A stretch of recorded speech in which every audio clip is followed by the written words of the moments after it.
Nick, Yes. there is a summit. Okay. The summit, they're going to discuss whether ducks should be given the vote. Guess who thought of this idea? Yeah, I wonder. You're going to do a talk saying that they should be given the vote. Okay. Now, this has angered a lot of people, and they want to kill you before you make your groundbreaking speech. Right, okay. There is a sniper in the audience, you don't know where. Right. And there is a bomb at the podium, and someone in the audience has the trigger and is going to detonate it when you take the stage. So there's a sniper and a bomb. And Just the in bomb. case. Wow. So They really hate you. they don't want ducks to get the vote. They're dead against ducks voting. So, Quite sane, really, when you think about it in comparison. so you have to somehow navigate this and deliver your speech and give ducks the right that some would say they don't deserve, but Okay, so I'm pro-duck. you're pro-duck. Okay. That's not really relevant to that's just sort of backstory. But the objects you have to solve this. Okay. You have a mask, but Yep. unfortunately it's a Nick Mason mask. Yeah. Okay. You've got... Who's making Nick Mason masks? He's got a if he wants. I don't know. You've got a mysterious key, which you don't know what it opens, but Yep. you've got the key. You Jeez. maybe you'll find something along the way it opens. Toenail clippers. You've got a bowling ball. Unlimited receipts. Oh, God. This is really difficult. And a giant novelty foam hand that they have at sporting events.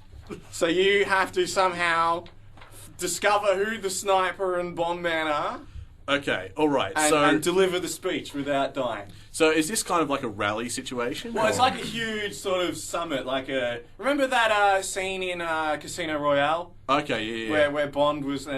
Quantum of Solace. Alright, Oh, was that... Yeah, maybe it's Quantum There's of Solace. obviously like a small contingency of people who are protesting against this pro-duck movement that I've dreamt I'd up. say most of the audience is against ducks voting. Okay, well... But some of them are violently against it. Well, but before I take the stand, right... Surprised so I- many people bothered to turn up to this. Before I take Lunatic. the stand, I've kind of I have this giant novelty hand, and I'm sort of at the door, and these angry protesters are like, "Oh, we hate you, we hate It's the duck man! well, we hate you with your pro-duck ideals, your pro-duck ideology. Just get out of here. We'll obviously stay because we'll have nothing to protest if you go. But just Now let's hear from the only pro-duck speaker, Nick Mason. And I go, look, fair enough. I respect your right to protest, and I think, like any good mob, you should have some novelty foam hands. And they go, what are you talking? This is not a sporting event. But it's like, yeah, but you want to stand out. You want people to know that we are protesting this pro-duck movement that I've dreamt up. And I'll just show you an example here. Here's this giant novelty hand. And they go, that looks quite good actually. You only have one? I'm like, no. Well, I could get more. They're like, well, could you? I'm like, yeah, absolutely. You take this one, and we'll get your people some novelty hands. Get me some novelty hands, people. So And- you've calmed the angry protesters. well, they're not necessarily calm. If anything, they've got a new way to express their anger. They've got giant novelty hands. So now there's so many. They're inundated with giant novelty hands. As my people have gone, well, let's see what we can do to calm down these anti-duck people. But the thing is, because now they're wearing giant novelty hands, the sniper can't actually fire his rifle at all. because So that eliminates the threat of the sniper because he's too stupid to realise that he can't both protest and use the gun. All right, so that we've disarmed the sniper somehow. he's trying to fit that giant finger through the trigger hole, and he's like, damn it, I Oh, can't. God, I can't take the hand off without putting my gun down, and I don't want to do that. Okay, so Well played. there's unlimited receipts.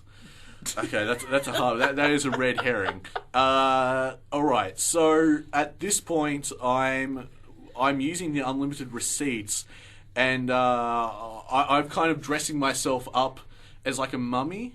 Like I'm a mum. I want to hear where this goes. Yeah, I'm dressing myself, and this is the start of my speech. Like, ooga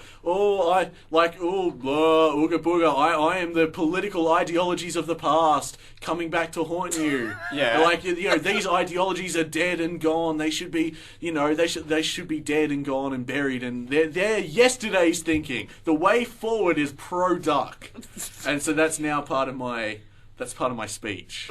Okay, but once you take the stage, they're gonna detonate the bomb. Oh, so it's what? Just I'm like sorry. that? I just want to point out. Okay, sorry. He's on the stage dressed in a mummy's receipt I think outfit. he's given the summit the respect it deserves. As if they didn't take you seriously already, you decided to imitate a mummy by dressing in receipts. Okay, so what happens is now the receipts, like obviously, like the presentation's not going to be done with a mummy at the stand. That's ridiculous. It's ridiculous. But the Come fact on. is, whoever's dressed as a mummy, their identity is concealed. Yeah, that's true. But obviously, to deliver the speech, they start unraveling from the head down, and they unravel the receipts, and there's a Nick Mason mask. And the trigger-happy bomb guy goes, "It's Nick Mason! Kaboom!" And then after the rubble is cleared, I suddenly step out and I'm like, "Bam! You didn't get Nick Mason. Where's your sniper now? I'll tell you where he is." I crushed his head with a bowling ball. I just sort of threw it at him. Hit him square in the face. And he tried to... You already disarmed him, though. Yeah, but just to make You sure. just bloodthirsty. And then I drank his blood. He tried to shield himself with his giant foam hands, but the bowling ball just went straight through, hit him square in the face, so he's knocked out. And this mysterious key, You've kind of done everything. I hold it up and I go, "See this key? This is the Pro-Duck key to the future." And I hold it now in my hot little hands, and we have the key to the future, people, and also toenail clippers. Well, there you go. I think that's my solution for poor man's MacGyver. I guess it works. I think I am proving quite quickly that I am the master of this game. I mean, it's just quite ridiculous, isn't it? It is stupid, yes. It seems like you were convinced that I couldn't do it, Tony. I wasn't not convinced, no. I loved your creative use of the Nick Mason mask. I thought that would just be absolutely useless. What you should have done is dress the sniper up in the receipts and put the mask on him. So you killed a sniper as well. But I don't know who the sniper is, Tom. Yeah, but you You threw threw the a bowling ball at him. Yeah, because by the time the bomb's gone off and I've gone, "Aha! I am the real Nick Mason," he's gone, "Oh my god. He's tricked us okay. all." So then he tries to fumble around for his gun, and then I go, "Ha! You're the sniper," and then I kill him, and then everyone votes pro-duck. By shot putting a bowling ball. I like that plan. Yeah. Kill enemies. Everyone votes pro-duck. I'm a political hero.